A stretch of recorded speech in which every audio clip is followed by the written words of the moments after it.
Hello class, Toby Joplin here, instructor for your Management 5113 class.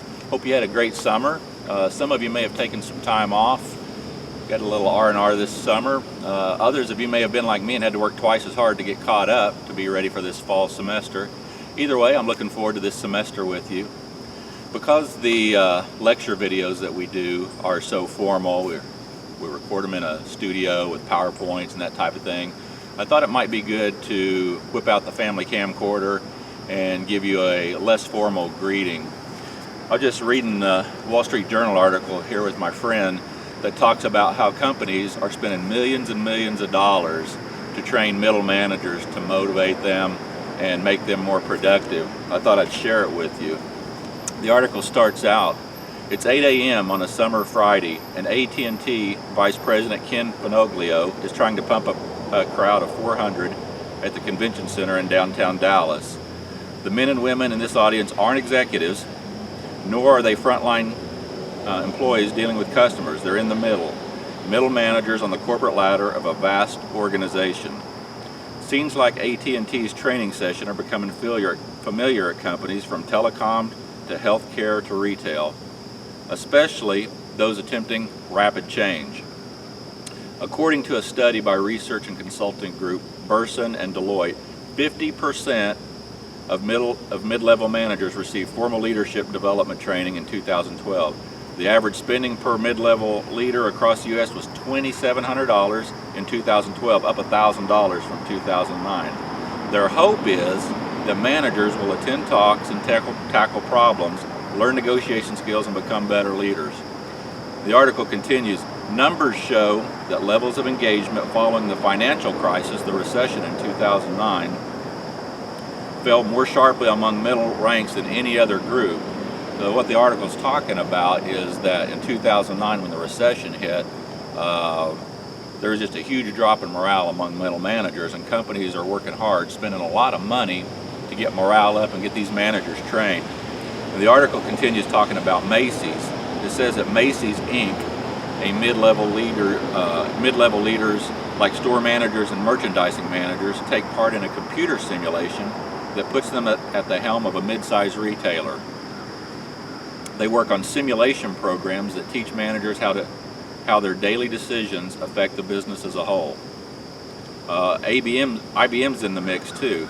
International Business Machines Corp is steered away, continuing on page 5, from the classroom setting and into the field to shape its middle managers. The article says it routinely sends groups to developing countries to get them out of their comfort zone and working on big pro bono projects like improving children's hospitals in Brazil. The goal is for them to get used to working with diverse groups, important when teams must collaborate across continents and divisions. So there's an international flavor there too, in addition to the motivational factor that some companies are working on. Ernst & Young, formerly Ernst & Young, now EY LLP, says staffers promoted to the middle ranks at EY get a reward, a week-long training session. The event is celebratory, according to Allison Hooker, EY's America's Chief Talent Development Officer.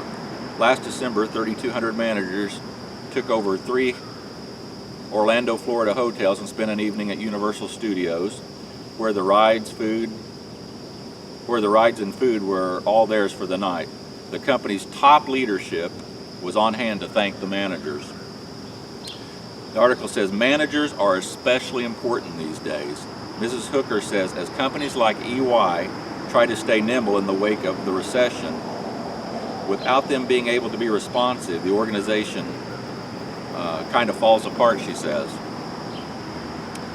AT&T's 6,700 general managers are close enough to the front lines to have an impact on thousands of workers.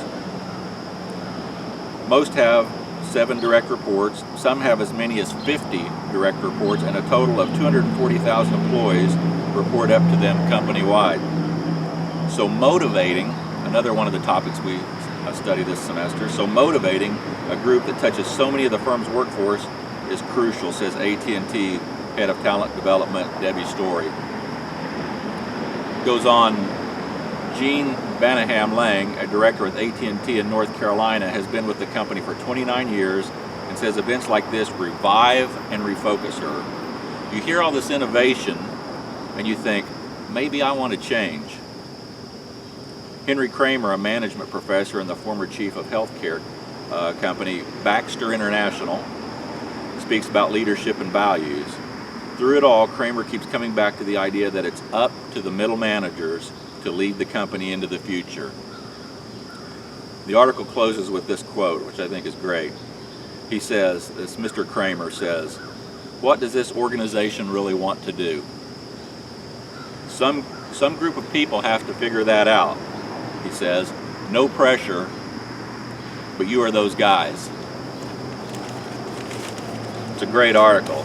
So no pressure on you, but you are those guys that are going to lead your organizations going forward.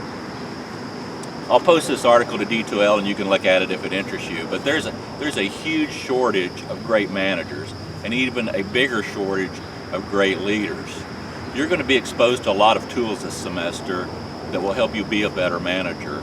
If you fully engage and take advantage of all the tools you're going to be exposed to this semester, you will be a better manager in December than you are today. I look forward to walking that journey with you. Well, the sun's coming up on another beautiful day here in Tulsa. I'm heading over to River Parks for a little jog. I'll see you next time.